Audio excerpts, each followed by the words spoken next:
Nos pueblos de Má, é importante para nós realizar que a decisão de governo último do Conselho de Ministros do Reino na Holanda.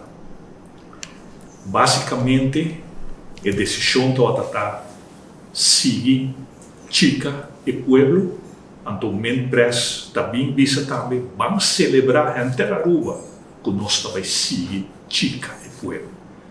Para sobre den ministrado a palavra que em 2023 lo tem surplus de 1% para o que é o presupuesto do país Aruba.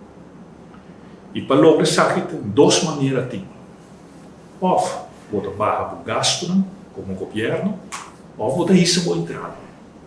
E a decidir, para o último, também isso entrada para meio de mais imposto, mais medida. BBO também sube de 2023. Então, tem outra maneira para isso entrar no país Aruba.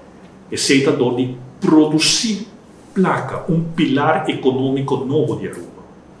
E o Ministério de Finanças tem toda a informação para assim. E toch não assim. E tem ainda. Nós estamos disponível de seguinte rapport, trabalhar com um experto de Holanda.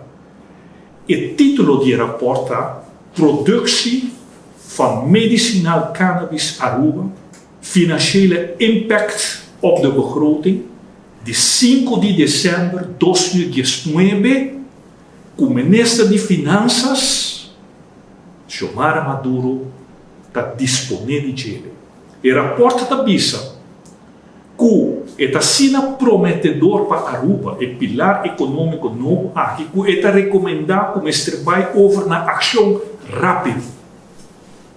E a conclusão do rapport aqui está, que está solucionar o problema de presupuesto do país Aruba. Esse está parado em rapport. Que me não é necessário para vir com aumento de BBO, se diz executar o rapport aqui. Además, a capital vernietiging do ministro Maduro sobre o rapport não dá por nada. Apaga P e aqui assim nada com ele.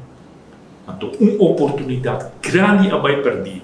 Lagame quote die rapport aqui, da BISA.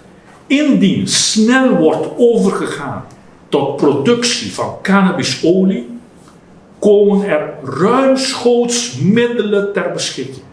E da BISA Financie vai over na criar a indústria de cannabis aqui, loting meio financeiro na abundância disponível para o país Aruba. Pero também te advertir, se não atua corretamente, inversionista não lo vai em outro país para produzir cannabis, e é mencionado por Panamá, Colômbia, Costa Rica, Kosovo, e não sabe o que se marca também a minha cerca. Pues hopi tristo.